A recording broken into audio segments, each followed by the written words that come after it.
It's your boy John Mike.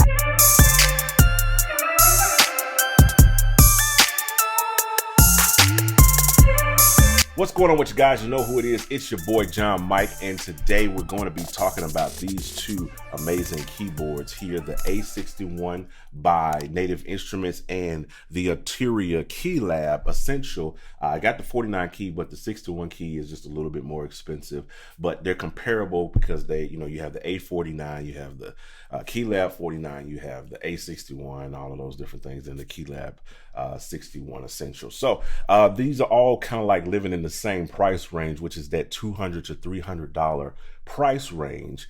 And I wanted to put both of these on camera so we can talk about the differences in which one I like versus the other, and which one you should be working to spend your hard-earned dollars on.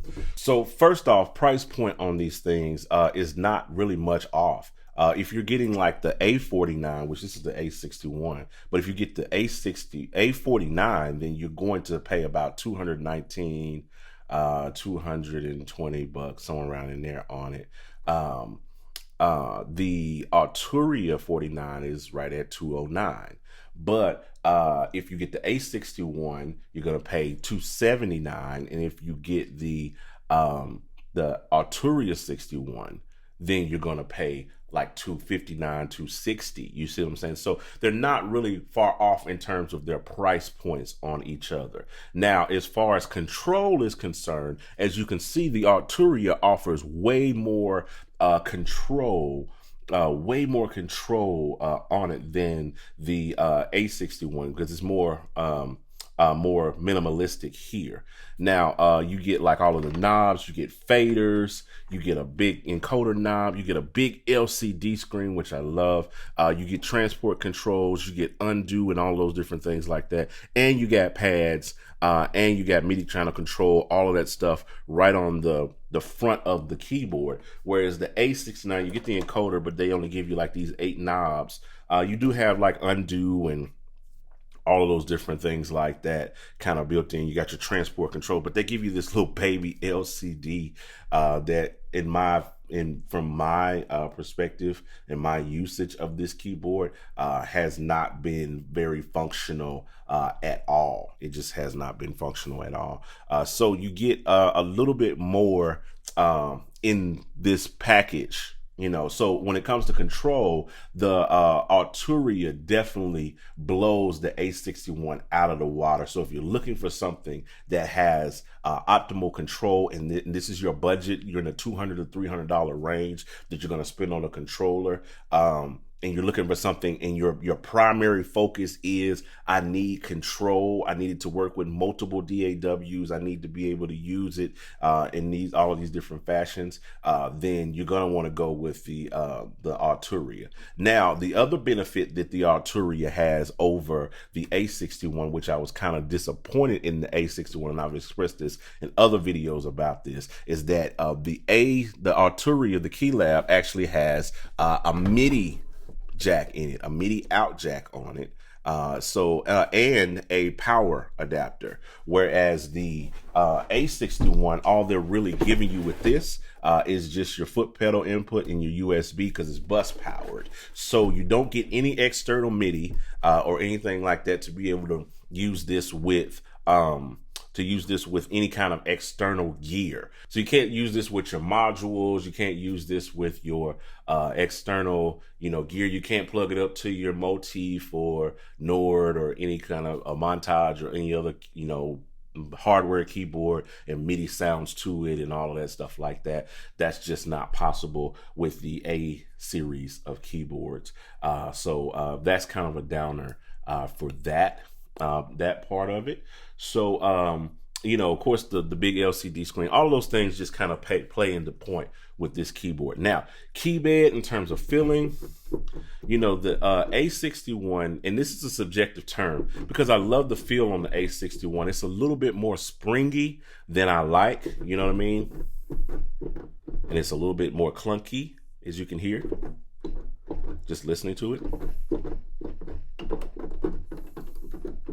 but it feels great. Now it's just clunky. It's just a little bit clunky. The spring action on it is a little bit sharp, and it's kind of broken in a little bit more over after having it for a year.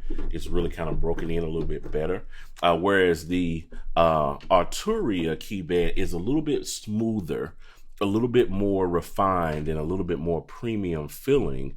You know what I mean? And it feels good to play. It feels good to kind of do some things where the synth is not really loud, it's not clunky, and all of that stuff like that. Now, the build quality on these is where it really kind of starts to make a turn as well, because you got like this nice little kind of elegant wood grain kind of finish on it.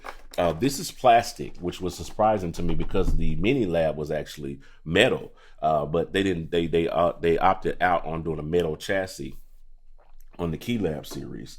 But this is plastic as well. Great build, but it's not as elegant of a piece. This actually looks good sitting in your studio. So that's something to kind of keep in mind. You know, if someone is looking, they're sitting on the side of you, they're seeing this little wood grain kind of finish. So it almost feels like a piece of studio furniture.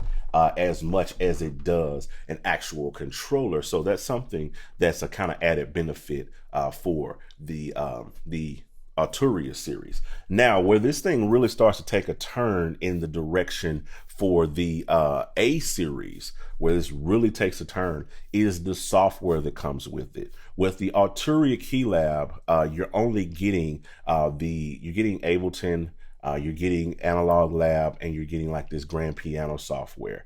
That's pretty much all you're getting in terms of software. Now, Analog Lab has a ton of sounds and stuff that comes with it that you can use. Now, it's very usable. I've used it here on this channel. I've done some videos with it and all of that stuff like that. You can check those out here on the channel, and as well as the A61.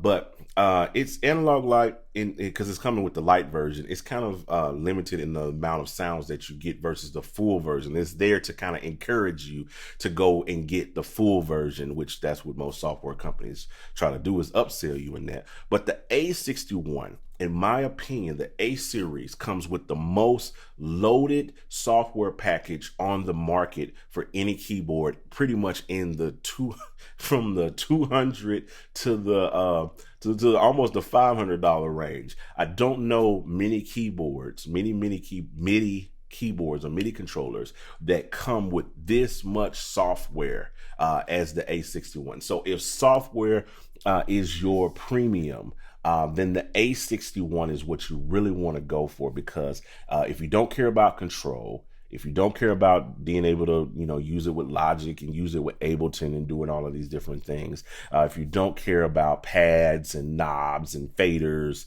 and all of those things like that, if that really does not attract you and you really just like, I need something that is just decent that I can play keys on and comes with a ton of sounds, then the A61 is going to be your choice, and it's going to be the clear winner in that area.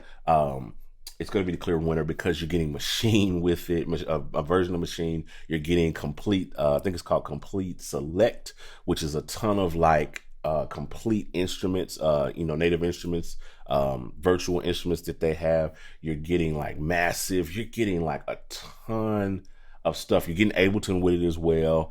I mean, it's just a ton of software that just comes with it. And I'll put links in there to where you can kind of check it out down in the description, what I'm talking about, like the complete software package that comes with it. But for the price alone, what you would pay for like the software that comes with this far outweighs what the keyboard is even worth. In my opinion, I think I tallied it up one day. It's somewhere in the vicinity of close to $1,000, if not a little bit more, in software if you bought all of that stuff individually on Native Instruments site versus just buying the controller, paying $279, $219, and getting like all of this software.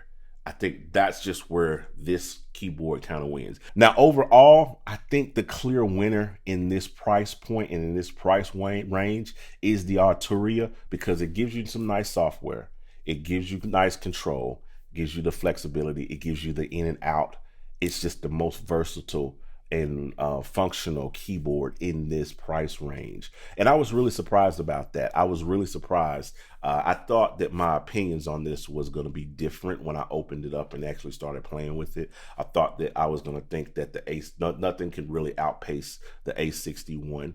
Because it's just become my favorite board in that price range. But this is a clear winner outside of that. The only thing that the A61 really has over this keyboard is software. And if software is your premium, if you really want a really dope, really good software package, you want to go with Native Instruments. But if you really are looking for like that universal like controller that I can pretty much do just about anything with, you want to go with the Arturia. So that's my take on it, boys and girls, ladies and gentlemen. As always, there are affiliate links below if you decide that you want to purchase either one of these keyboards. It helps the channel out. And I thank you guys for hanging out and watching these videos. The things that don't cost you anything is, though, you can hit the like button, you can hit the share button, you can turn on notifications. You can do all of those things that people do to interact with these digital videos and all of that stuff like that. But I love to have you guys a part of the family, a part of the notification squad, so you guys can know when I drop new videos talking about all of this stuff. So I appreciate you guys. I'll talk to you in the next one. I'm out. Holla at your boy.